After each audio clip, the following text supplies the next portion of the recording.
This is the knockout artist, Chris Hero, and if you're looking for some true heel heat, you better listen to them boys.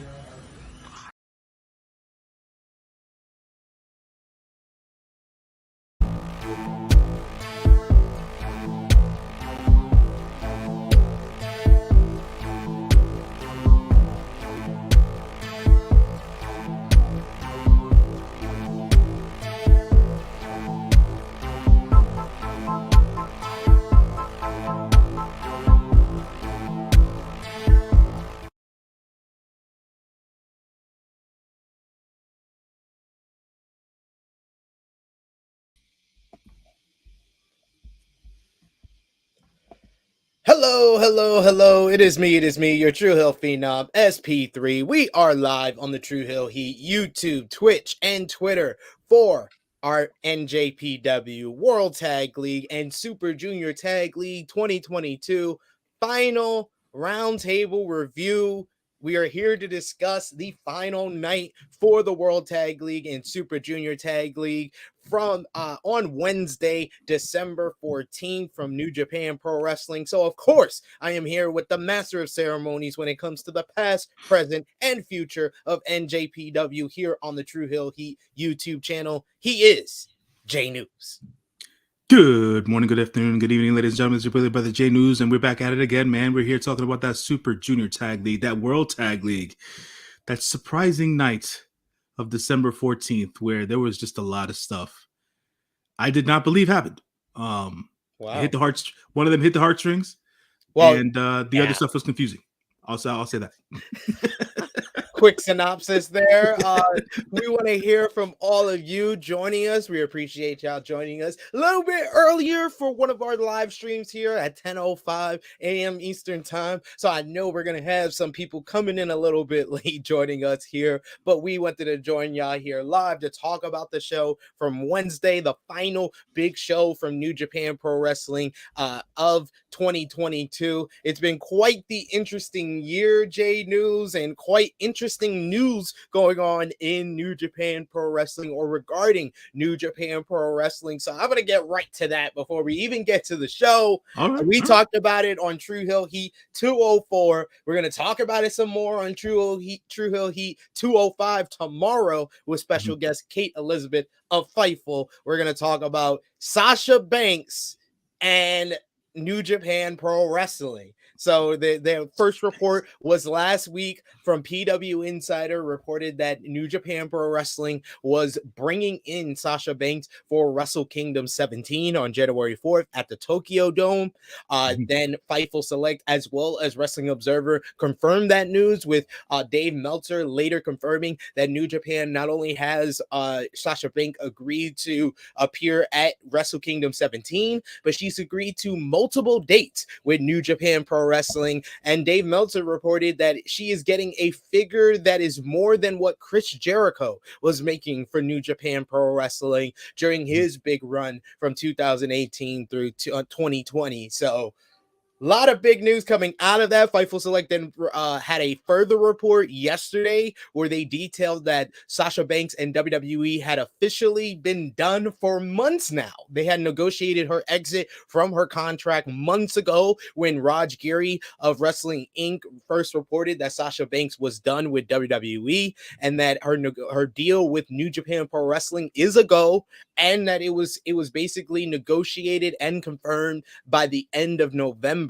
So, I don't know what this means for Sasha Banks outside of WWE, but it seems like she's done. It seems like the talks, they didn't want to, Dave Meltzer in the Wrestling Observer newsletter that came out today actually said that Sasha Banks wanted to make as much money as Becky Lynch and Charlotte Flair got, but WWE wasn't willing to pay her that much. So then you have New Japan, Bushiroad, giving her the biggest offer of anyone, not even Chris Jericho. And Chris Jericho paid dividends. Chris Jericho was making, what Dave Meltzer reported, $100,000 per match. Chris Jericho later came out yesterday and said he was making even more than that. So if Sasha's making more than Jericho, man.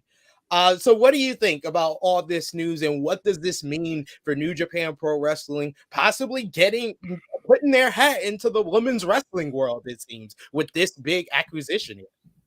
All right. Okay. Let's slow down for a minute. Slow down. Right. I feel like there is something. If there's anything that I've learned from my movie going experience in the Hollywood shit, until you hear it from somebody official, it's not official. We live in a world here in the pro wrestling world where everything is rumor and innuendo until we see it happen, right? Raj Giri months ago was taken through the mud because his reports were false. None of it was real. All of a sudden, it's real. What's real? What's fake? What's kayfabe, folks? I don't know. No, But it let's wasn't. talk. It wasn't anyone saying that it was fake. It was just fans. It was the I mean, fans that would listen, like, man. oh, WWE still has her on the website, WWE and stuff. But Fightful Select first reported that Sasha Banks had told people when she took that first booking for the convention that she wasn't taking any wrestling related bookings until January 1st. So I would not be surprised that on January 1st we see Sasha Banks disappear from the WWE website, and that's what I think is going on here. And to touch on what you're saying with the wrestling media, when Sean Ross Sapp and Dave Meltzer are both saying the same thing, it's pretty much confirmed, in my opinion. I agree. After 2021, we can't say that anymore. We could say that for a bunch of years with stuff that Meltzer would say, with stuff that, SRS would come out with when he was early on in his reporting career. But after the year of 2021, where Sean Ross Sapp basically helped AEW sell out a United Center, I think we can stop saying that. We could say that if SRS is putting his name on it and saying that this is it, then it's pretty much that's a lot of diffidence to that. Hey, listen, man. I understand where you're coming from. Until I see it, until it's tangible to me, it ain't real. But let's hypothetically talk about young Mercedes going over to New Japan Pro Wrestling. First of all, for her to be getting the bag, as we like to say in our current day vernacular, from New Japan Pro Wrestling and earning basically more per match than our boy Kaz over there is a little bit much. It's a bit much. But hey, listen, if she's going to drive the wave, if she's going to drive this gravy train of women's pro wrestling for New Japan and everything else in between, Bushiroad did the thing and they bought Stardom about a year or two ago in order to get that ball rolling. And she's going to be their biggest get. Why not at the end of the day? Secondarily, she's slated to make an appearance at Wrestle Kingdom. I'm not too sure if she's going to be doing any wrestling. No. They would have announced that already. Yeah. She's going to make an appearance. Right. So at the end of the day, I obviously the take is going to be her versus Kyrie. I feel like they shouldn't have let that out of the bag too early, because now it's like, well, what does Nam got? Nam doesn't have a chance in this match. Well, I mean, to be honest, Tam never had a chance. Kyrie just won the title. Like, this is her first defense, and if you're really gonna capitalize on her star power by putting this new title on her, she was always gonna beat Tam. So they were right. They were right to if it was someone that inside New Japan that leaked this to PW Insider who first did the reporting, this is gonna help New Japan, because I know multiple people have already told me they're watching Wrestle Kingdom that didn't say that before this report. Listen, man, all I'm saying is sometimes, you got to give people that whole benefit of the doubt. Exactly. Lala B, stay with me, brother. Stay with me. It ain't real till I see it, because that's the real deal. At the end of the day, that's the real deal. That's the deal. anyways, look, all I got to say is we'll be happy to see Mercedes back in the ring at any wrestling capacity at this point, with all the BS she's been going through. For the WWE to not be willing to pay her what Becky and Charlotte were getting paid. That's and preposterous. That's preposterous. That's the best word I could come up with. Because at the end of the day, like, and I'm not too sure as to what Charlotte's been going through since she got married necessarily, but like, she's had the rest of the year off and she's still getting paid. And it's like, okay, so what? How good is she? You don't necessarily ever let or give the chance to Sasha Banks to run with the ball. You're always like undercutting her for some particular reason. And Becky, for all intents and purposes, entertaining as hell.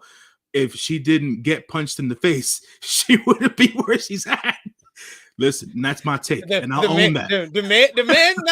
I mean, you know, y'all guys know me with Becky when it comes to Becky Lynch. I'm not the biggest Becky Lynch fan, listen, man, but you gotta call a spade, and she's entertaining as hell. I go more of the fact that if it wasn't for Charlotte Flair and Ronda Rousey, Becky Lynch would not be the man. But the punch to the face also helped. I mean, that really helped. But anyways, it's New Japan Pro Wrestling. So obviously, you know, Tam, Kyrie should be a banger of a match at Wrestle Kingdom. Mercedes will make her appearance, I'm assuming, right after the match. And or before the match. I don't know how they're gonna spoil this one, but it is after. But that's gonna go down. Listen, man, more power to her. You know, she's got her businesses on the side outside of pro wrestling. Now she's trying to get back into pro wrestling. I know that this Japan deal is big. I don't know if she's going to be doing any wrestling in Mexico. I would figure that she probably ends up doing so because that's something that she always wanted to do. The future is bright for young Mercedes. So we'll see how it all plays out. Big news for New Japan, big get for New Japan for all intents and purposes. We'll see how Wrestle Kingdom flows, and hopefully it's not a 7-hour show. That's all I gotta say. That Hopefully not, but it's looking safe that we're going 4 or 5 with the pre-show for sure. We got sound off in the live chat. If you're joining us, whenever you are joining us live, pop into the live chat, let us know you are here, let us know your thoughts on NJPW World Tag League Super Junior Tag League 2022 final, as well as the entire tournament, Sasha Banks, New Japan Pro Wrestling, whatever you want to discuss. Sound off in the live chat. And of course, if you're feeling a little bit generous, it is the holiday season. Those super chat donations are always appreciated. Like our good brother Fala B here, who says, my friends, pour one out for Suzuki-gun. I thought we'd see Taishi-gun or Saber-gun, but that's that. Young Lion's gonna sleep well from now on. I don't know. He's still around. He's still around for now. Yeah, man, it was that's what I was talking about earlier during the intro. Something hit the heartstrings there, man, to understand and know that Suzuki-gun is no more. I went and I automatically went on to the New Japan Tokan shop and bought my last Suzuki-gun towel to hang it up here in the crib. At the end of the day, man, to see him disband the group in that promo, basically, I feel like retirement is knocking on the door, and that is just the first step. So that's what I felt like too when he announced that, and especially because he's done so much in the United States over the last couple of years, it's felt like a retirement tour without him really saying it. Exactly. That's basically my take. That's my feel on it, and end of an era. If we were getting all these Keiji Muto related last matches and stuff like that, we'll probably get some Minoru Suzuki stuff going down too within the next year or so. Man, that was something that was, like I said, unexpected. It was a surprise, and it definitely tugged at the heartstrings. It's like you never necessarily hear him talk that way, so I was like, oh man, okay, something to get prepared for. Prepare yourself, ladies and gentlemen. We'll talk more about that when we get to that match. Sound off on World Tag League Super Junior Tag League 2022 final in the live chat. We're going to get into the first match as per usual. J-News usually likes to start these up by saying where this show was from. It was from Sendai Sun Palace Plaza Hall. It was 2,031 in attendance, so pretty good crowd for New Japan post-pandemic. The first opening matchup was a one team from the Super Junior Tag League versus our Young Lions, as you had Vegeta and Oyayu, I think I said that right, versus versus El Lindemann and Alex Zane. This was a pretty good matchup here. Got 6 minutes, 6 seconds. Alex Zane and El Lindaman getting the win after El Lindaman hitting his nice little German suplex for the pin here. Zane and Lindaman, they look good in the Super Junior Tag League. I didn't see too much of the tournament, but from what I saw, they look like a strong team and one of the highlights of the tournament. What did you think about this opening match here? I gave it 2.5 stars. What did you think? Yeah, man, it's a solid 2.5 stars. I think Alex Zane and El Lindaman out of the Super Junior teams were probably the oddest pairing. And they made it work, man. They definitely made it work. Alex Zane just loves being in Japan, and you could just see it in his body language, see it in his face, and just being able to tag with El Lindaman throughout this tournament and prove, hey, man, that they have good chemistry, and they were able to get some comedy bits out of it and stuff like that. That was definitely a cool thing to see throughout the tournament, and them putting together those wins was definitely, especially some of them, because they went 6-3 in the tournament. So I was like, okay, they're here, they're serious. You know what I'm saying? So it's like, all right, cool. El Lindaman, he was like the big surprise for me for Best of the Super Juniors. So it was nice seeing him, back in New Japan, and he's meshed well with Alex Zane, the whole biting stuff, and a lot of their offense being based on foods, based on Alex Zane, always great. Mm-hmm. Yeah, definitely, man, definitely.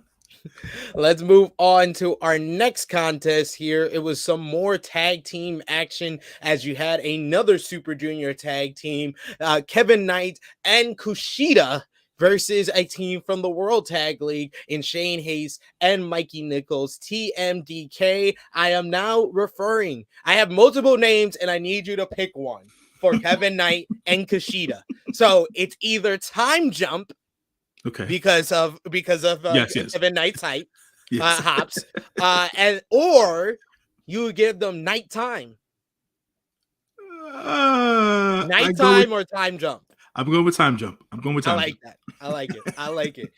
I dig them as a team. They were another big surprise for me, how well they meshed and how improved Kevin Knight became over the course of the Super Junior Tag League. He showed that improvement here. This match went about 6 minutes, 12 seconds. Once again, around the same time as the opener, with TMDK getting the win here with their with the Tank Buster. TMDK was another team that kind of had a lot of eyes open up for them throughout the World Tag League tournament. So what did you think about TMDK throughout the World Tag League as well as Time Jump? And what did you think about this match? I gave it 2 3/4 stars, so a step up from the opener. It was cool to see TMDK get back in the ring together. I know that it had been a while for them. It was also cool to see the story and the development between Kevin Knight under the wing of Kushida. That was cool as well during the Super Junior Tag Team tournament there. So we'll see how long they'll keep Kevin Knight under Kushida's wing. Should we talk about him? It's high time, Vala B says it's high time. It's high time. And that's worse than nighttime. Time, exactly. Nighttime makes sense. High time. Yes, he jumped high, but Time Jump seems like a better name. Time Jump seems like a better name, especially due to always the Back to the Future referencing. So there you go. Time Jump seems like a better name. But back to it, I think that Kevin Knight showed some tremendous promise. Kevin Kelly underselling Kevin Knight during commentary was something that kind of got under my skin, talking about that he was just a raw athlete coming into the LA dojo. He was not. The young man had some wrestling experience. He was on the indies for a bit and whatnot. He was not just a raw athlete, Kevin Kelly. Okay, give Jet his due, for God's sakes. But anyways, yeah, man, it was a cool match. Like you said, I think we saw a lot from Kevin Knight during the tournament. Definitely improved over the tournament, especially his tag team wrestling improved during the tournament. Kushida doing what Kushida does. TMDK. I thought that their first couple of matches were a bit rough.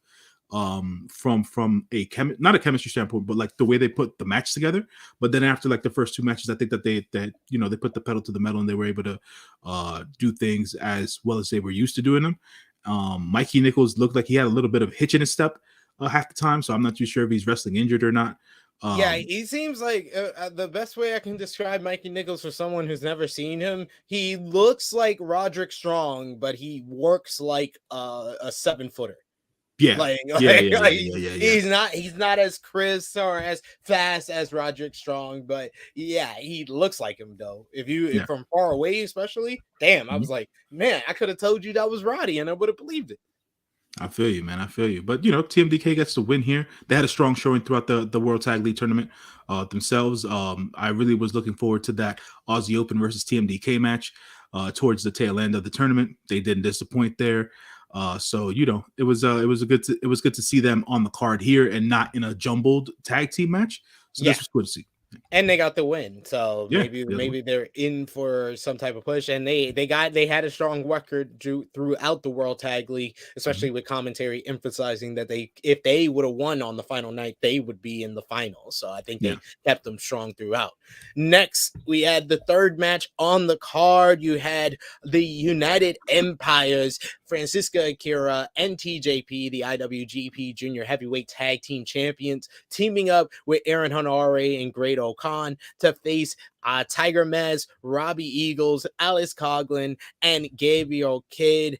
You had two teams from the World Tag League as well as two teams from the Super Junior Tag League in this 8-man tag team matchup. This went just a little bit longer than the opener. The first two matches went 7 minutes 36 seconds with TJP reversing Tiger Mask roll up into a crucifix pin for the win. United Empire looking strong on the night. TJP and Francisco Akira will defend the IWGP Junior Heavyweight Tag Team Championships at Wrestle Kingdom 17 against the winner of our semi-main event. But I thought this match was just fine. It was fine for what it was. TJP, Francisco Akira looking good. More of the story coming out of this. The former IWGP Junior Heavyweight Tag Team Champions, the Flying Eagles or Flying Tigers, Flying Tigers of Tiger Mask and Robbie Eagles are officially split. They are a tag team no more. What do you think about that development? What did you think about all these teams in their individual tournaments? And what did you think about the match here, J-News? I gave it 2.5 stars. What did you think? Yeah, man, it was a fine match. Your standard New Japan 10-man, 8-man tag team match or whatever. Gets 2.5 stars there. Robbie Eagles and Tiger Mask splitting after the match made sense. Tiger Mask is on his last legs, for God's sakes, at this point. So it just makes sense for Tiger Mask not to be wrestling a damn near full-time schedule anymore. So that like I said, that makes sense there. Robbie Eagles can go on ahead and do more Super Junior stuff if he likes. So just from a single standpoint, so we'll see how that works out there. The tag champs themselves, Catch 2-2, looking solid. It's always been my thought process to never understand why the champs when the champs are in the tournament, why they lose. But I know that's the New Japan way, right? So it's like, okay, well, it is New Japan, but it's like, all right, now you're just making them look weak going into a freaking Wrestle Kingdom match. So it's like, all right, we'll see what happens here. I mean, they lost to Nabu and Doke, and they lost to Bay and Austin. So I wouldn't say those are the worst teams they could have lost to in the tournament. Amen. After all the trash that you guys always put on Doki, you know what I'm saying? Doki's improved. He's improved. I would say at this point, he is the third best worker in what was Suzuki. Spoiler alert, Suzuki. All right, man. I'll give you that. Uncle Nobu always doing his thing, but it is what it is. But yeah, man. We'll see what happens at Wrestle Kingdom. Catch 2-2, taking on the winners of this one's semi-main events. This particular event's semi-main event. It's a Doki Kevin. It's the Doki Kevin. Where the hell is Gino? Where is Gino? Where did Gino just flies in? He just flies in and just makes the call for Doki. It's the Doki. Love it. I love it every single time. Pops me. But yeah, man. But let's move on to the fourth match on this card. You had the aforementioned Suzuki-gun, Doki, Yoshinobu Kanemaru, Lance Archer, and Minoru Suzuki versus House of Torture. Dick Togo, Show, Yujiro Takahashi, and Evil. Another 8-man tag involving 2 teams from the World Tag League, as well as 2 teams from the Super Junior Tag League.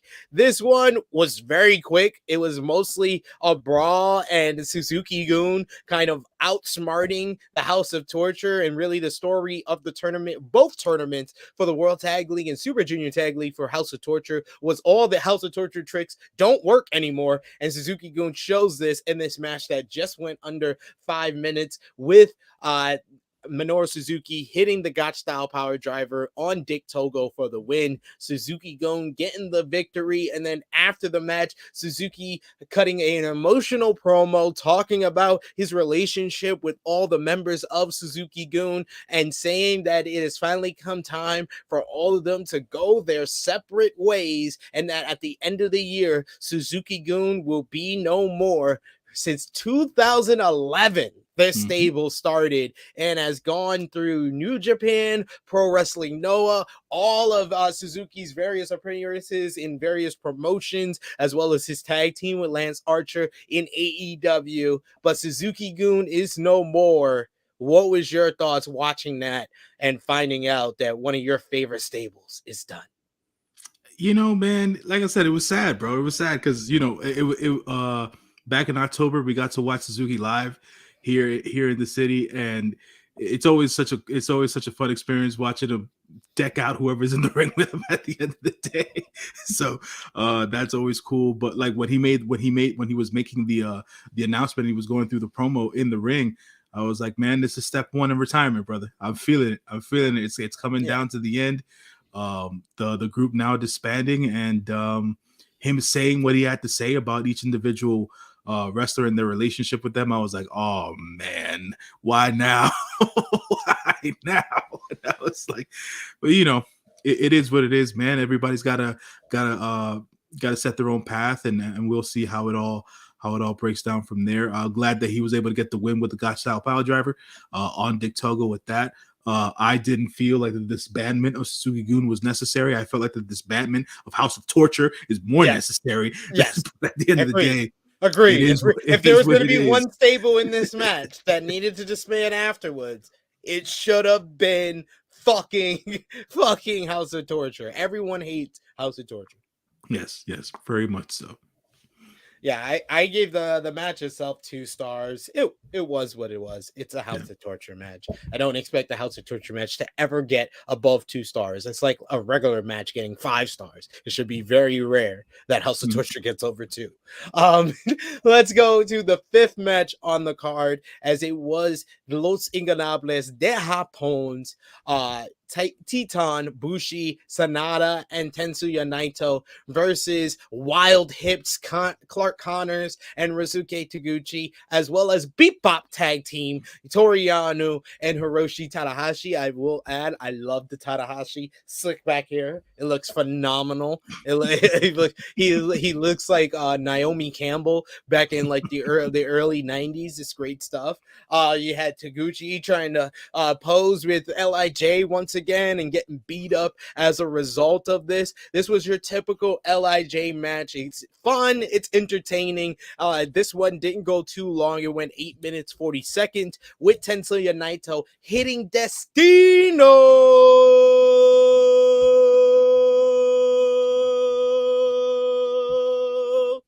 I had to do it because Kevin Kelly put it because he wasn't feeling well. For the win, Tetsuya Naito getting the 1, 2, 3. And I was very surprised that there was nothing in the pros match. Like, they made such a big deal on commentary about Tetsuya Naito and Hiroshi Tanahashi, 2 of the biggest stars in this promotion, not having a match for Wrestle Kingdom. And I thought that would be the natural thing, is they just challenge each other. Like, they just face each other. I wouldn't mind Tanahashi and Naito again in the Tokyo Dome. If you got nothing better for them to do, I was expecting that to happen because of how much commentary was talking about it. But no, it was revealed during the New Japan Pro Wrestling Wrestle Kingdom 17 press conference that both men will be a part of Kenji Muta's final match with New Japan Pro Wrestling. Kenji Muta will team with Hiroshi Tanahashi and Shota Umino with a big spot here versus Tetsuya Naito, Sanada, and Bushi of Los Ingobernables de Japón. What did you think about this match? I give the match itself 3 stars. It's always fun with these boys from LIJ. And more importantly, I thought the MVP for LIJ in this matchup was Teton. Teton was flying everywhere. He was going wild. He had the nice little hot tag. He was very crisp in the ring. And he was kind of like that throughout the Super Junior tag tournament. A lot of the Bushi and Titan were some of my favorites, especially them versus Chris Bay and Ace Austin. I really enjoyed that one. But what did you think about the matchup, and what do you think about Naito and Tanahashi's match coming up at Wrestle Kingdom?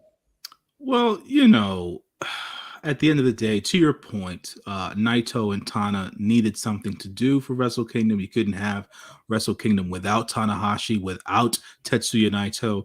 So to put them in the last KG Muto match that is coming, being a tag match on opposing sides, I thought that was a good consolation prize for both wrestlers here. Like you said, always fun to watch LIJ do their thing as a team. Always very entertaining. I think that the team of Wild Hips, those boys put on quite the show throughout the tournament.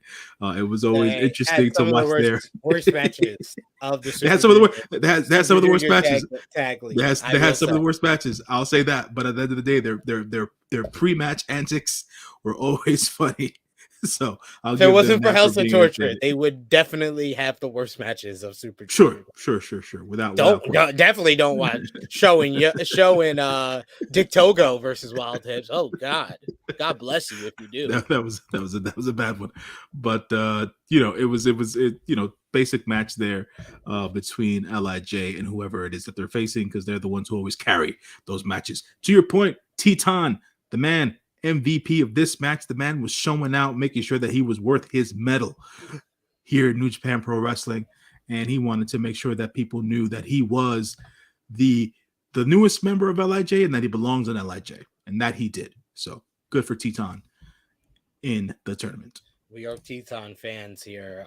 We do have a comment here I wanted to read from Vala B. He says, Naito getting a consolation match with Muta at Wrestle Kingdom. Speaking of which, Muto already lying. His last match was supposed to be his last NJPW match. Yeah, it's Muta gimmicks last match. Yeah, they specified the Great Muta's last New Japan match for the one at Historic Crossover, and this one it's Kenji Muta's last New Japan Pro Wrestling match, which I figured. I thought they would either get Muta on Wrestle Kingdom or they would get him on to the second Wrestle Kingdom show that it got announced for later in January. So it makes sense that he's on the card here. I would have liked them to maybe follow up with all the stuff they were doing with Great Khan. Maybe that would have been a spot to put in, like maybe a United Empire team here. Maybe Great Khan and Aussie Open versus Tanahashi, Muta, and Shota Umino. I think it's a huge spot for Shota Umino, who I think he's my strong candidate to get the win here, because it just makes sense for him to get something out of this if you're going to do this matchup. But it just feels like a waste of Naito and Tanahashi, in my opinion. I think you needed Tanahashi to team with Muta because of the historic significance, and you needed a top star on the opposite side. I just would have put Naito into a title match. I think there's only so many years that we have of Naito still at the end of his prime, and we're at the end of Naito's prime because of how many times this man has got dropped on his head. But we don't have that many years left, and we need to capitalize on that if you're New Japan. Yeah, I don't disagree with you. I definitely feel like they do need to capitalize on the health that Naito has left and the peak that he has left. Because at the end of the day, man, he's one of the greats in the last couple of decades. So more power to him for continuing doing what he's doing. Out there with some bulky ass knees and all that rattled head of his and that bad neck of his. It's like the He's dude does like it. a walking man. He's like a walking pincushion. He needs Exactly. that Omega break. He needs the Yeah, break Omega took from Full Gear to this summer. He needs that type of thing because both of those guys are still feeling the 2017 G1 Climax Finals. for sure. For sure. For sure. Oh God. Let's talk about the next match, the sixth match on the card, 6-man tag team action. As you had the Bullet Clubs, Gato, Taiji Ishimori, and the IWGP World Heavyweight Champion Switchblade Jay White versus his opponent for Wrestle Kingdom 17, Kazuka Okada, Tama Tonga, and Master Wato. So you got a little bit of a preview of our Wrestle Kingdom 17 main event, as well as 2/4 of our Junior Heavyweight Championship 4-way match coming up at Wrestle Kingdom. I thought this match was really strong. Out of all the multi-man matches, I thought this was the best one. Wato looked confident and looked like he was comfortable in there with a lot of great performers. I felt like Tama Tonga kind of took a backseat to everyone else. We got the little exchanges between Okada and White, Taiji Ishimori and Wato. In the end, Wato tried to put Gato away with his what is called the SSP or something like that, or RPP? RPP, yes, Yeah. RPP, but Switchblade comes in. He hits the Blade Runner on Wato. He then follows up. Okada tries to stop him, but he gets the Blade Runner on Okada as well. Puts his foot on Okada's chest as Gato pins Wato. Switchblade Jay White looking very dominant at the end here. Bullet Club looking very dominant at the end here. I will say I like the matchup. I just wanted a little bit more from the post match. Switchblade Jay White has done recent interviews with Fightful's Sean Ross Sapp, where he talked about, the whole controversy with people feeling that Omega and Ospreay is a bigger match than White and Okada. And I just expected them to do some sort of angle to add some luster to the main event of Wrestle Kingdom. They could still do that over the road to Tokyo Dome and those shows, but this was a big opportunity to do a big angle for this matchup, and I felt like they missed the opportunity here. The match itself, I gave it 3.25 stars. Like I said, the best of the multi-man matches. What did you think? And what did you think about the post match or lack thereof? I mean, there was the lack thereof the lack of the post match stuff really kind of threw me, just because of what happened throughout the rest of the show, right? Because I feel like the lack of Tama Tonga's use in the match led to what happened later on in the show, and then Jay White being booked to look so strong right before this Wrestle Kingdom show is like, all right, so is Okada just gonna win here? Like, what do we do? What are we doing, guys? What are we doing? What are we doing? I've never seen Jay White look that strong before to end the match, to be quite honest. Like, it's usually always one of those hella battles of attrition for Jay White to go through any match to get the win. But for him to like just come in the ring, Blade Runner, foot on the chest, it's over. And I'm like, wait a minute. I ain't never seen this version of Jay White before. What we doing? Yeah. So I felt like that was all good. I felt like that was good. Yeah, was really strong in playing over Jay White. I would have even taken just a promo from Jay White where he just says, "Every time I've hit you with the Blade Runner, I beat you." Something like that. They just give us something to like grab onto on the road to Wrestle Kingdom. We're less than 20 days away. We needed something here, and it just felt like a missed opportunity. Yeah, no, I think they could have done a little bit more for real. I think also the whole Master Wato thing.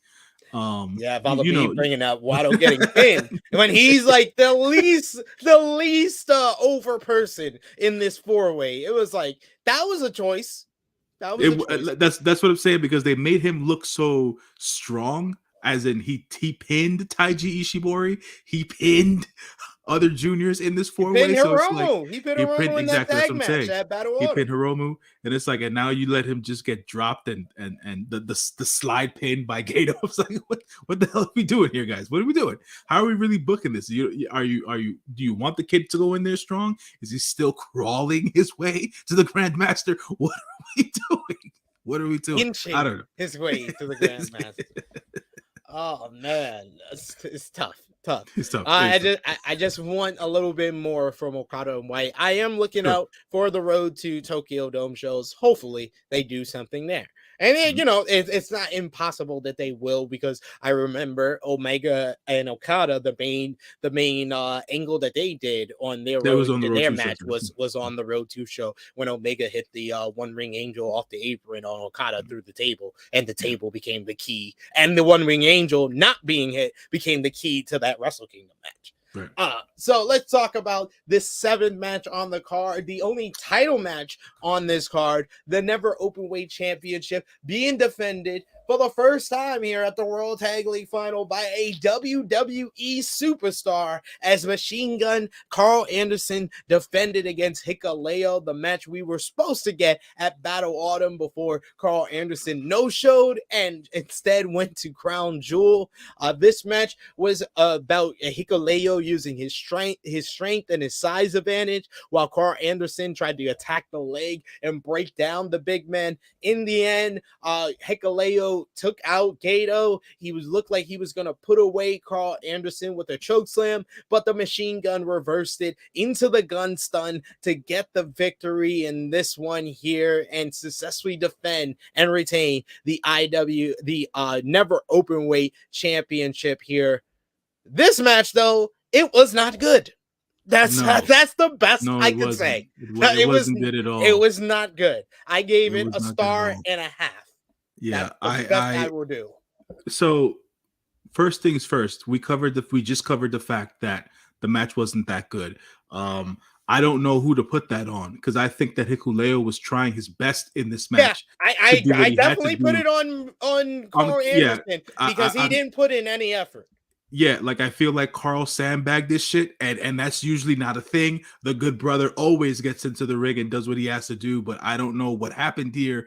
He was in house show mode. He didn't even bother taking his shirt off.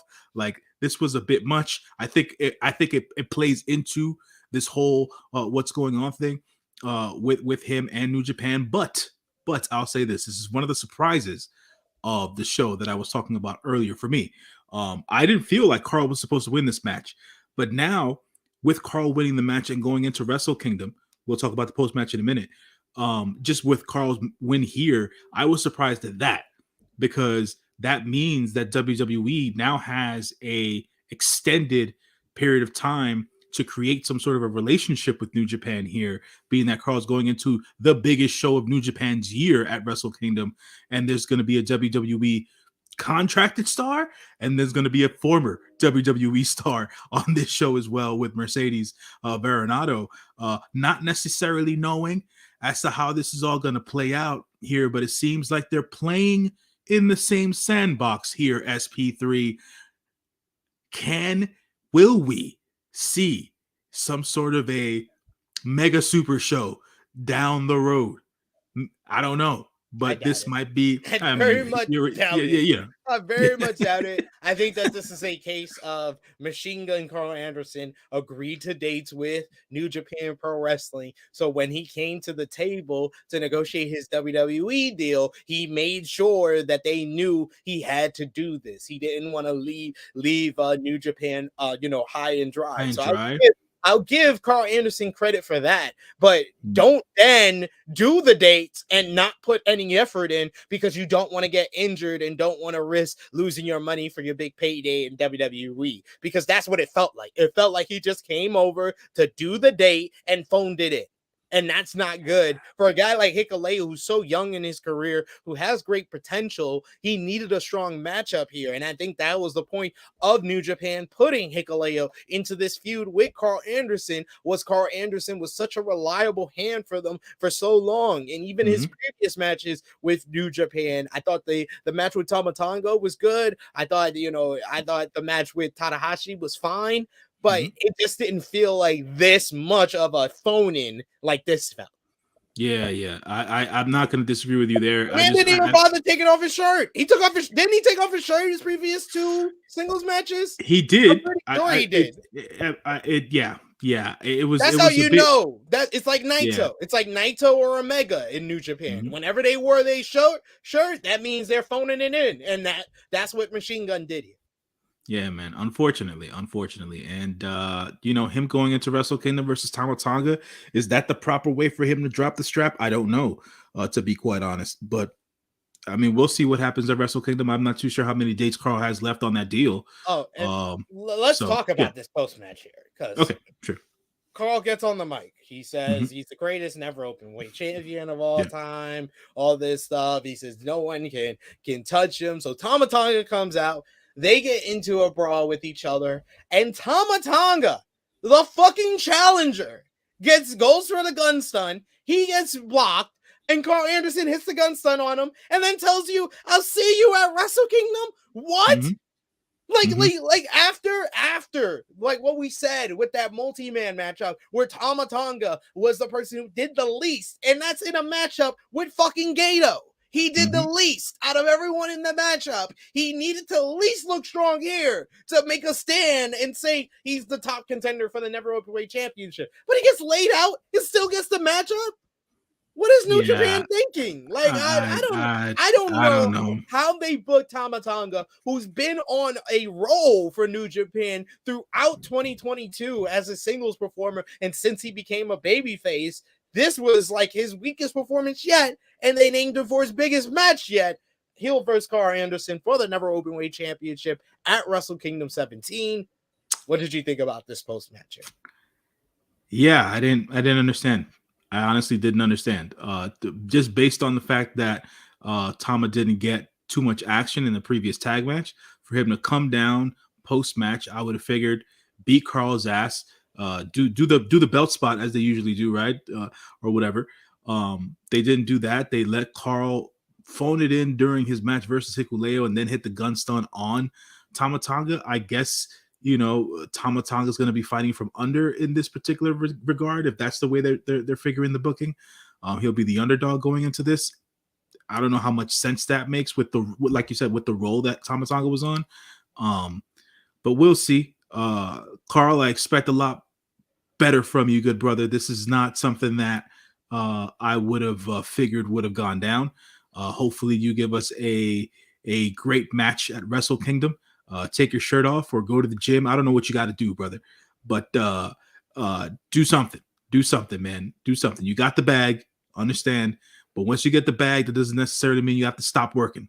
Get in there, do what you got to do, be a pro, and get the shit done, And Will Chisholm saying, I just want to see AJ Styles show up. That's when I would feel what J-News was talking about, WWE potentially has an opportunity where they can talk with New Japan. I honestly don't feel like New Japan and WWE have talked at all.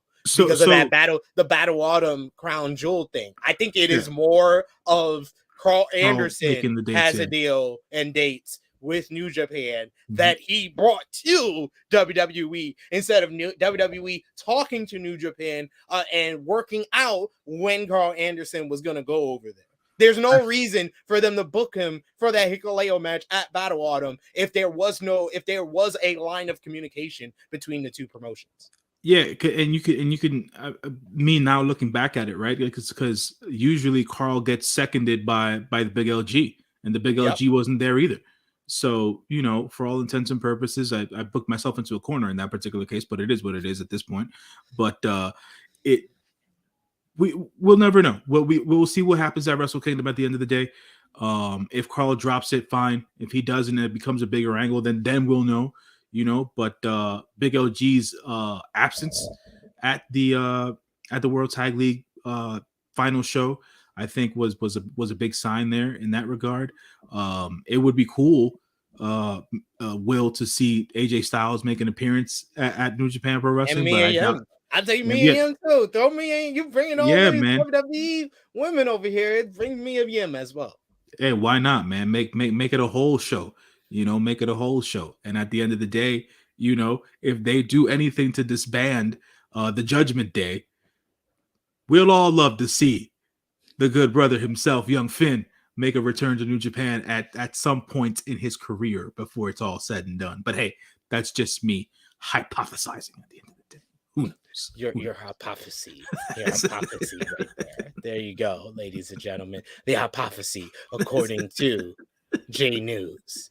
Let's let's see. We got a comment here from Will Chisholm who says he must have told New Japan he's related to the bloodline to get that shot. I'm done. I'm done. Come I'm on, done. man. Yeah.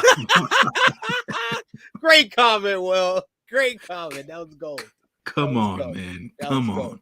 Great that stuff. Ain't right. That was ain't great right. stuff. Great stuff, in my opinion. Let's talk about the semi-main event, the first half of our double main event for this card. It was the Super Junior Tag League 2022 final. It was Chris Bay and Ace Austin of the Bullet Club. ABC 1-2 Sweet versus Lio Rush and Yo of Chaos. This match was everything that I hoped it for. It got 21 minutes, 10 seconds, and these guys, Ace Austin and Chris Bay, have been like a revelation in this tournament. They feel like such a breath of fresh air for this junior heavyweight tag team division, and they had probably the best matches of any team in either tournament, World Tag League or Super Junior Tag League, and this match was a lot of fun. And I like the story of Lio Rush's emotions getting to him because he didn't want another Negro with dreads in New Japan. Now that's how I interpreted it, but that's what I'm going with. And he let his emotions get the better of him. He was making mistakes at key moments, like hitting the rush hour stunner on Yo at one point. But also Chris Bay and Ace Austin made key mistakes of their own, with Ace Austin hitting his big sidekick to the head of Chris Bay. After Chris Bay was disposed of, Lio Rush hit the final hour frog splash on Ace Austin for a near fall, and then Yo picked him up. They hit the 3K for a near fall, and then Yo finally put him away with the direct drive. 1, 2, 3. Yo and Lio Rush are your Super Junior Tag League winners for 2022. These two men are another formidable duo that meshed more and more as the tournament went on, and then you saw it here in the end, pulling together their individual abilities and talents to become the winners of the tournament. They now move on to first Catch 2 at Wrestle Kingdom 17 for the IWGP Junior Heavyweight Tag Team Championships. Catch 2 defeated them in their first match together as a tag team. So I like the full circles type of story they're telling here, and I really enjoyed this matchup here. I gave it 3 3/4 stars. What did you think, J-News?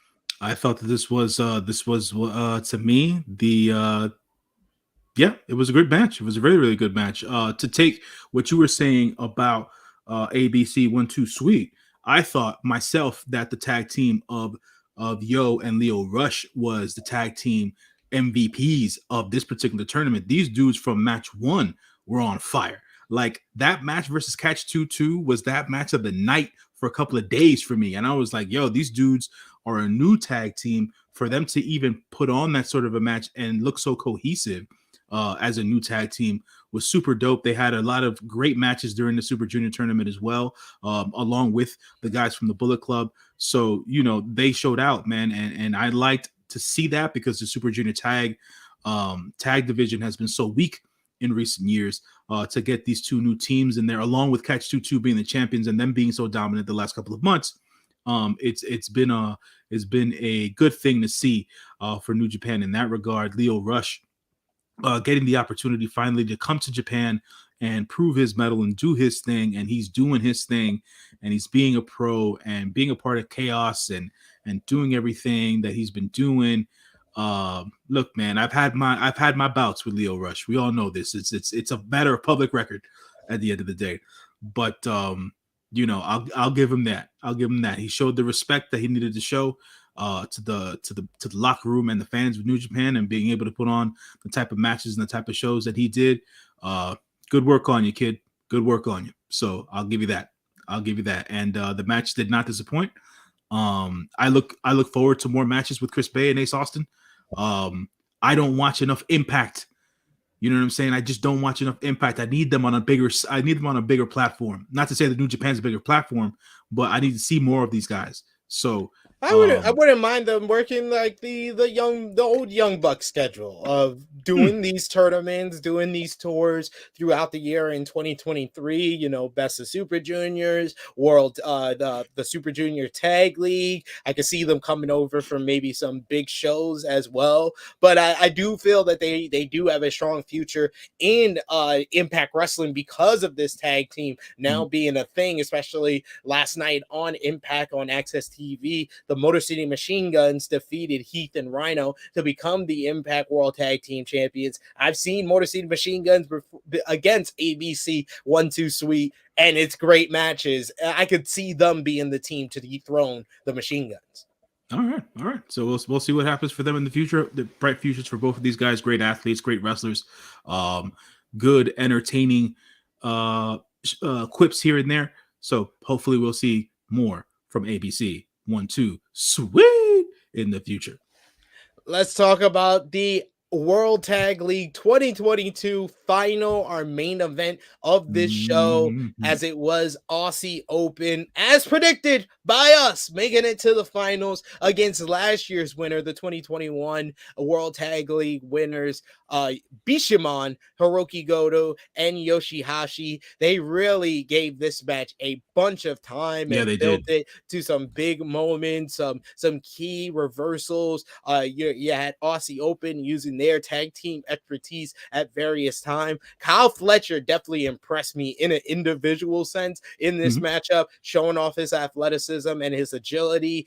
They got the table involved, put it at ringside, but that turned back on them when Hiroki Goto was able to hit the GTR off the apron through the table. Great stuff. It looked like Aussie Open was about to finish off YOSHI-HASHI when Hiroki Goto came in there, and this gave them the advantage to take Mark Davis out of the matchup and to really focus on Kyle Fletcher. They hit the elevated GTR and then finished him off with their new finisher, Naragoku, for the win to become back-to-back World Tag League winners, Hiroki Goto and YOSHI-HASHI, one of the more underrated tag teams in all of professional wrestling, winning the World Tag League here in a great main event matchup here. I gave the match itself 4 stars. I thought the two teams really delivered and showed some good chemistry with one another. And then after the match, Hiroki Goto and YOSHI-HASHI invited their fellow Chaos members, Yo and Leo Rush, to come out and celebrate the World Tag League and Super Junior Tag League tournament wins. Chaos dominant at the World Tag League and Super Junior Tag League to end the night. And now Bishamon will move on to face FTR for the IWGP Heavyweight Tag Team Championships at Wrestle Kingdom 17 at the Tokyo Dome on January 4th. What did you think about this World Tag League 2022 final? I mean, to your point, I also gave this 4 stars as well. Very well worked, well thought out match. Good placements in certain spots, making sure that Bishamon looks strong, making sure that that Aussie Open looks strong and things of that nature. I did not expect this particular result.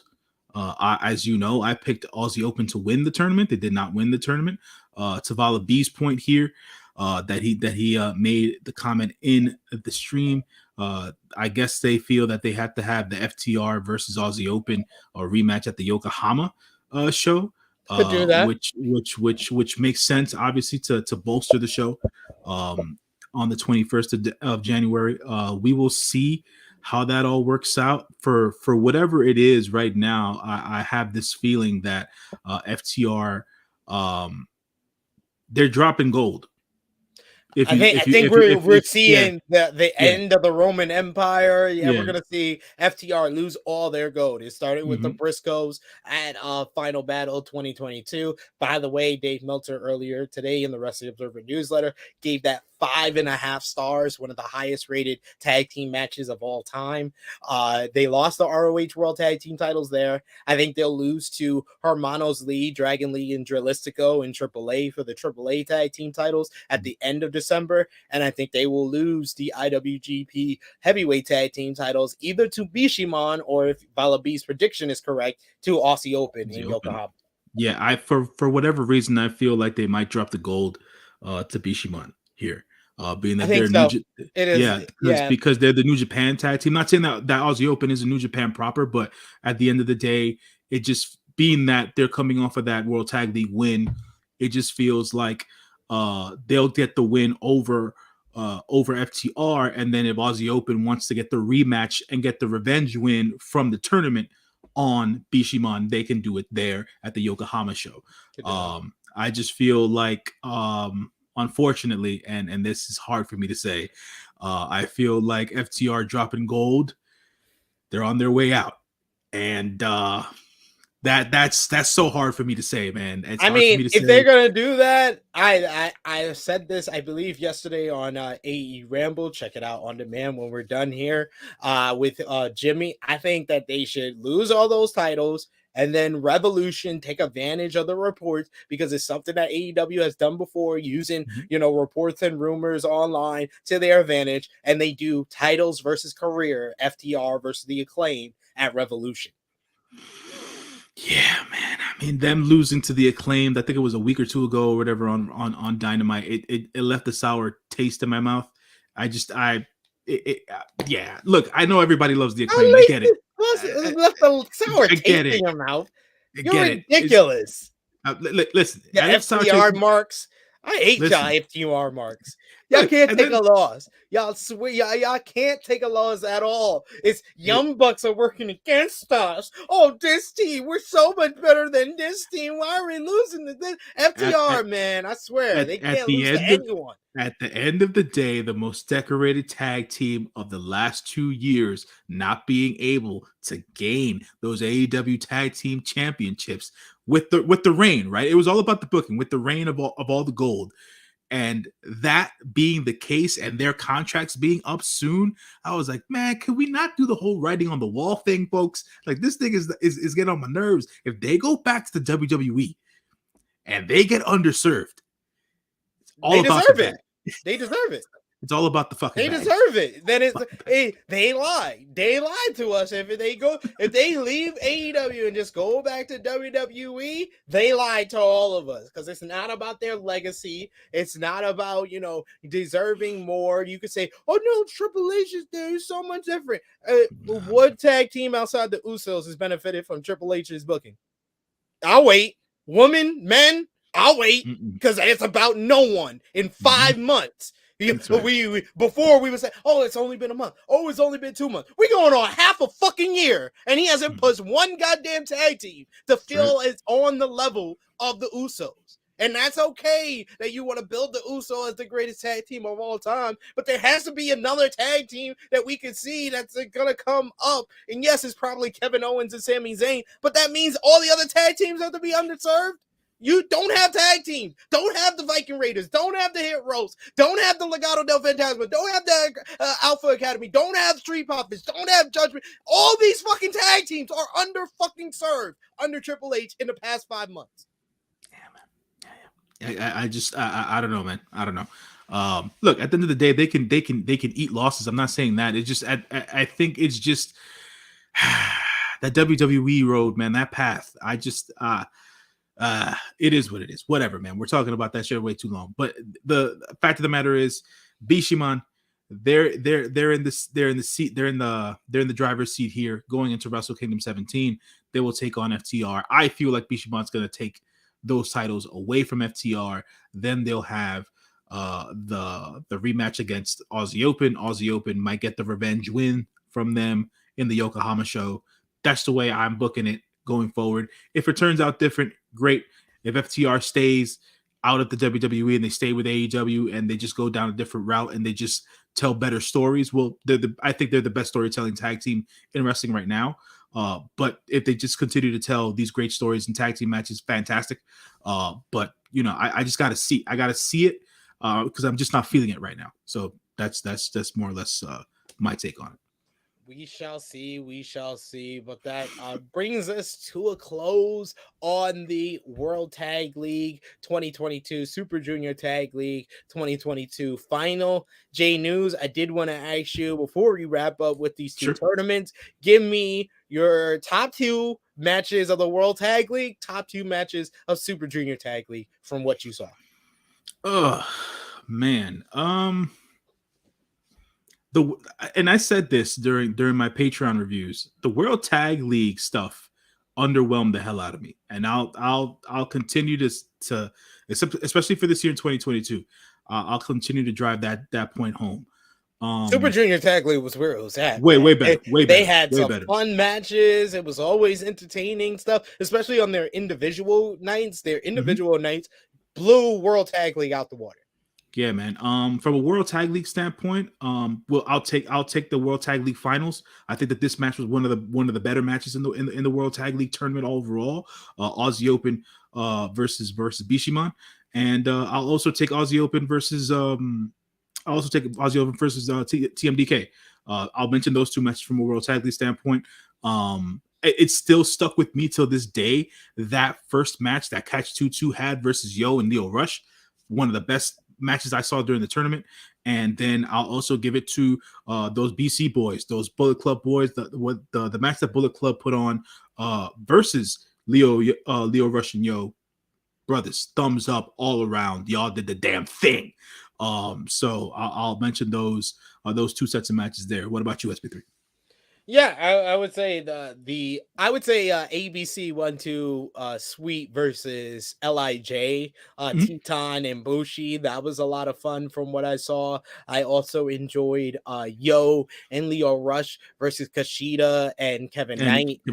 Yeah, the time jump. That was another fun matchup from the Super Junior Tag League tournament. And then in the World Tag League tournament, it was pretty much Aussie Open. Aussie Open was guaranteed to give us some good matches. I think their previous match with Bishamon was one of the strongest matches of the tournament, as well as their matchup with Tetsuya Naito and Sonata. I was surprised at how dominant they beat those guys. So that was another good matchup. So those are my top matchups from the tournament. But let's talk about the final sound off in the live chat. Let us know if you give the show a thumbs up, thumbs down, thumbs in the middle, MVP, LVP, a match of the night. Let us know in the live chat. Sound off and last call for super chat donations. But let's put our thumbs in the middle, J-News, for an NJPW World Tag League, Super Junior Tag League 2022 final in 3, 2, 1.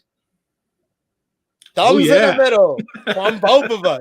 Dude, can I just say, this might be a first for New Japan, because I usually am a little bit understanding of this because they're still under the restrictions. We got the good news. Before we get into everything, I think we should talk about New Japan announcing that Wrestle Kingdom, there will be cheering for the fans. That's right. And they needed that fucking announcement after this show. This might have been one of the worst crowds since the pandemic. Like this felt like those 2020 shows when they first started bringing fans back after COVID-19. This crowd was fucking dead for most of the night, barely made some noise for the final 2 matches when they should have been on, clapping their asses off for how hard those guys worked in the last 2 matches. But this crowd was the worst, in my opinion. I cannot disagree with you, man. It was Jay White was right to be as pissed off as he was. I think that's why Jay was going off, because the crowd sucked. Yeah, man, the crowd did suck. I mean, we all know that that's part of Jay's stick, like his shtick, but nah, that was real. Like that crowd was not involved at all. The wrestlers were trying. You saw corner to corner. You saw heels. You saw the faces. Everybody with the clapping and the pounding of the ring. Nothing. This crowd gave you nothing. Nada. Zilch. A whole lot of, And they have to understand, too, we got some Americans who woke up. I woke up early to watch this show. And the shit put me to sleep because I felt like the fans were asleep. So why the fuck am I up? They let us down, man. A lot of what, and I've said this before about wrestling shows in general. I was like, when the fans are not into the show, you get taken out of the show. It happens at any place. Like when there's a dead crowd here in America, and when you go to certain states, you just don't want that particular wrestling company to go back to that particular city, because it's like, yeah, there's no need to go back to that city. I can care less if you sold out or not. That crowd is the shits. You don't need to go back there. Like, just it was just, nah, man. I couldn't. The crowd let me down, man. The wrestlers did what they needed to do. Yeah. You know, it was just one of those. I would have rated probably the final 2 matches a little bit higher if the crowd would have gave them something. Yeah. The crowd adds a lot to a matchup, and it took away from those last 2 matchups. I mean, look. By comparison, look at what happened at. I don't know if anybody watches, but look at what happened in Dynamite with freaking that Andretti kid versus Jericho. Yes. If that crowd wasn't as hot as it was, it wouldn't have came off the way it was supposed to. But it came off. Winter is Coming was one of the best episodes of Dynamite of the year, and not a lot of that was down to the crowd. Yeah, man. Yeah, so the crowd makes a huge difference. I reviewed a show yesterday where the crowd made me say that it was one of the best, shows of that program of the year, and then I turn around here and talk about New Japan's crowd, and it gave them one of the worst crowds of the year, and a show that I'm like in the middle. I think as far as the wrestling, this show is a thumbs up, but as far as overall enjoyment of the show, it's in the middle because that crowd was so dead. Yeah, man. In the words of the great Maxwell Jacob Friedman, this show was mid. It was very mid. Ace mentions how wasn't the fans into seeing wrestling. That's Did you watch the show? Did you watch the show? That's a good question. I don't know why they were.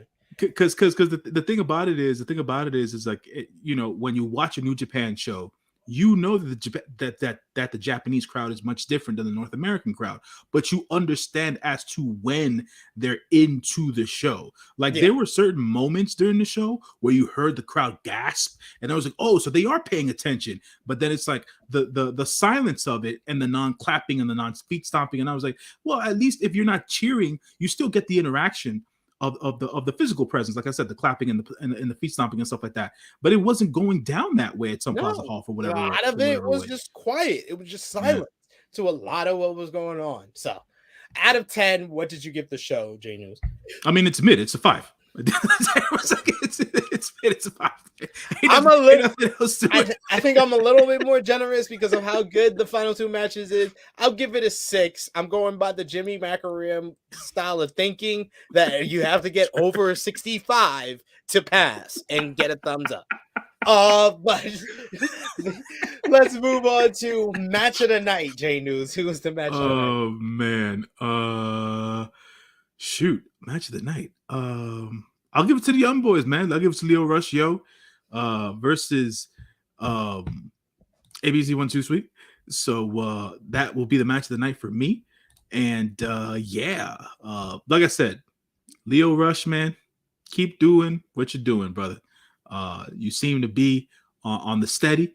You're doing a damn thing, and more props to you, man. No more shit from me until you do some other bullshit. So you probably will. But yeah, I agree with you. I think the Super Junior Tag League overachieved, well ahead of the World Tag League, and it did that again on the final. I think both matches delivered, but I just enjoyed the Super Junior Tag League matchup more. I thought that, ratings wise, I gave the World Tag League 2022 final a higher rating because I thought the in-ring work was a little bit stronger. They got a little bit more time, but as far as like pure entertainment and joy of watching the matchup, definitely Super Junior Tag League finals. Chris Bay was awesome. Ace Austin was good. Lio Rush was the MVP of the matchup. Yo was good. So definitely gets a thumbs up and match of the night. MVP of the show, J-News. MVP. You know what? Because you have to have watched the entire show to understand where I'm coming from here. MVP of the show, not a team. I'll give it to YOSHI-HASHI. YOSHI-HASHI and what his antics during the post show for what he did and not only servicing Bishiman as a team to get the win when they were getting the ceremony and stuff like that, but to also bring out Lio Rush and Yo, and then setting up the whole thing with the camera thing and the celebration and the YOSHI-HASHI, man. YOSHI-HASHI. You know what? I was MVP gonna for me. go with Bishamon, back-to-back MVPs, and I think I'm Sure. gonna give it a co-MVP, Hiroki Goto, YOSHI-HASHI, Bishamon, as well as I was gonna make a case for why he's the LVP. But when I really think about it, this man getting 7 figures from Mhm. WWE That's right. gets on a flight That's right. and makes about maybe 5-6 figures and does absolutely jack shit and got paid for it, and he still got a 7-figure contract. When he gets off the plane and comes back to America, Carl Anderson gotta be an MVP here. Oh my god. When you really think about it, man, he did nothing. Man. He took like $5. Oh man.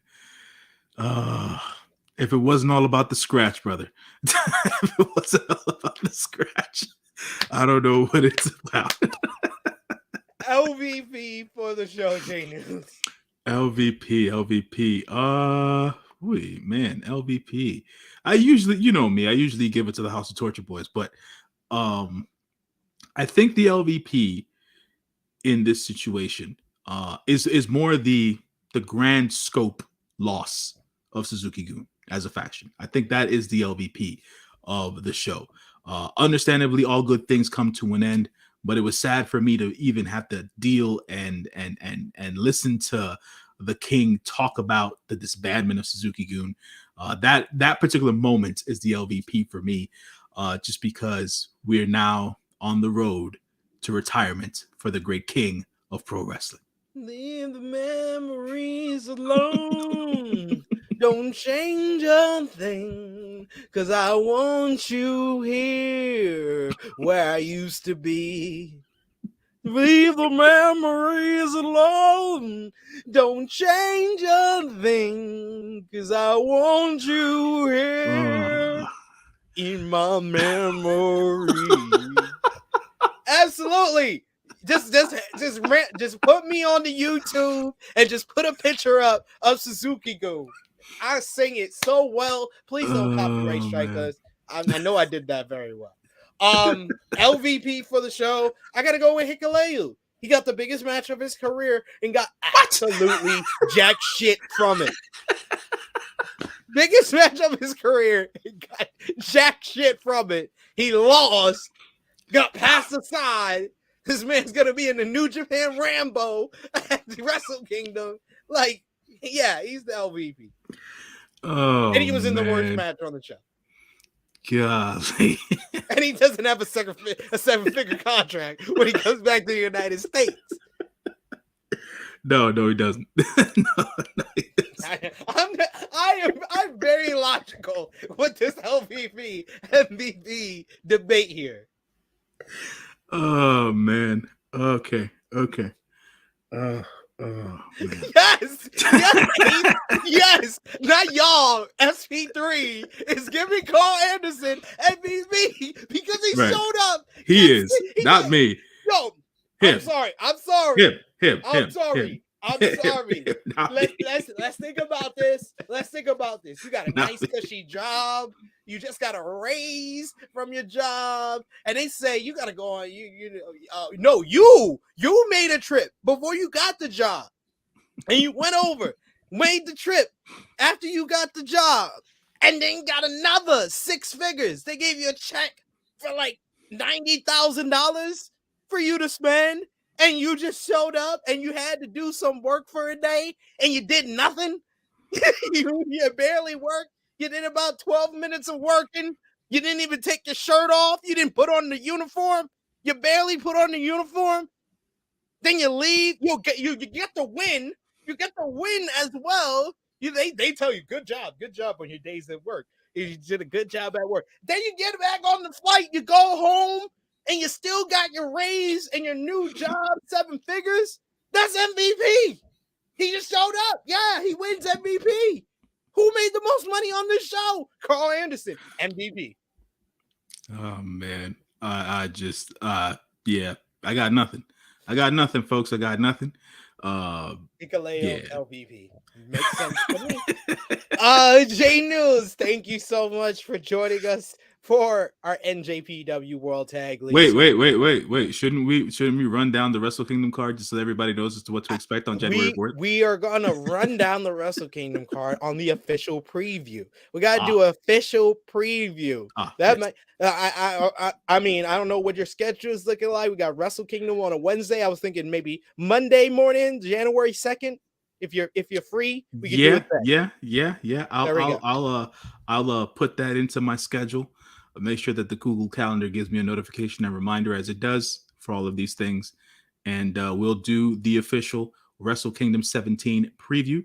Yes, and we do have to mention, though, there's going to be a couple of big matches involving New Japan talent before we end off December. First up, this Saturday, you got Will Ospreay back in Revolution Pro, making a surprise appearance, and he's gonna go one-on-one with Tomohiro Ishii.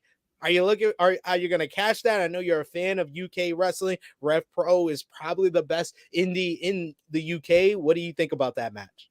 Oh yeah, I'm catching that, man. Ishii is also close to his way out as well. So we're winding it down with Ishii as well. So yeah, man, definitely gonna watch that one. See how it boils down in that match as well. Then you also got at the end of the month, there's the Inoki Memorial Show on the 28th, and they have just announced a UWF rules match of Katsuyori Shibata going one-on-one with Tom Lawler. What do you think about that match and that show coming up to celebrate Inoki? I mean, it makes the most sense for the UWF rules match with Shibata-san and Tom Lawler. At the end of the day, the Japanese crowd loves Tom Lawler. He'll do his usual pre-match antics, and then they'll shoot the fair one, and we'll see how it goes.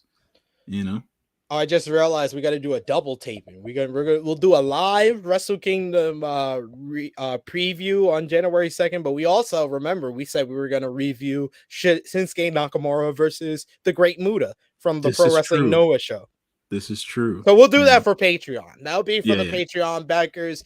www.patreon.com/True Hill Heat. That's where we usually do a lot of our outside of the major promotions, WWE, AEW coverage. We'll start doing Impact reviews over at patreon.com/True Hill Heat as well. Right now, you could check out a couple of videos up on there. We got SP3's Raw report reviewing this week's Monday Night Raw. You also got Dark Power number 148 reviewing AEW Dark Elevation, AEW Dark, and NWA Power. This week's episode coming up, I believe either today or tomorrow, will drop on Patreon. And J-News, he's got a bunch of his New Japan Pro Wrestling World Tag League, Super Junior Tag League reviews up on there. But J-News, let the people know where they can follow you for everything else, sir. You can go ahead and follow me on the Instagram _JONJAY. I'm on there talking that New Japan, talking movies as well, and whatever else you guys want to chop it up about. I'm there for it. He's reliable. That's what he does. He does the damn thing, y'all.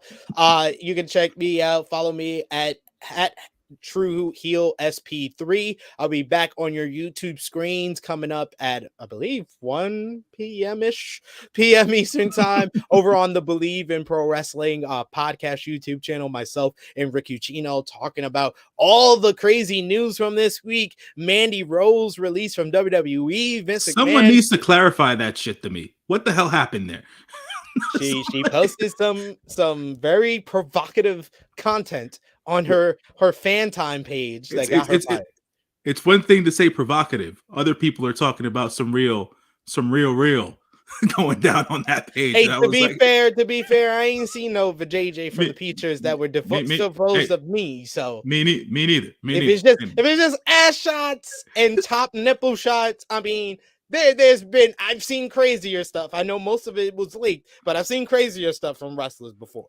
I heard something that the internet wrestling community put out there talking about some tape, some video. And I was like, if you want to know about it, Keep following us, Facebook, Twitter, and Instagram at True Heel Heat. And of course, we're going to talk about Mandy Rose WWE release. We're going to talk about Vince McMahon wanting to come back to WWE. We're going to talk about Sasha Banks in New Japan when her WWE deal was done with. We're going to talk about all of that tomorrow, 11:05 a.m. Eastern Time. True Heel Heat 205 with special guest Kate Elizabeth of Fightful. It's going to be a fun show. Myself, Miss Chrissy Love will be there, and we're going to talk about this entire crazy week in professional wrestling. If you want a review of AEW Dynamite, check out yesterday's AE Ramble number 72 for our review of AEW Dynamite. Winter is coming. MJF versus Ricky Starks. Jobber beats Chris Jericho. Action Andretti. So we're going to talk all about that. So join us.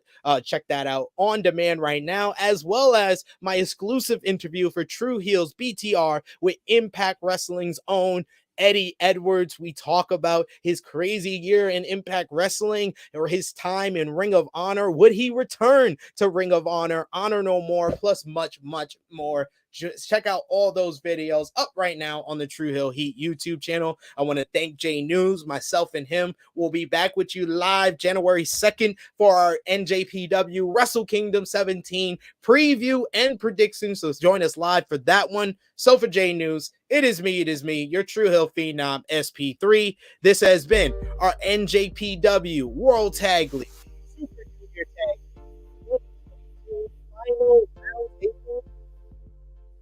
Off until next time.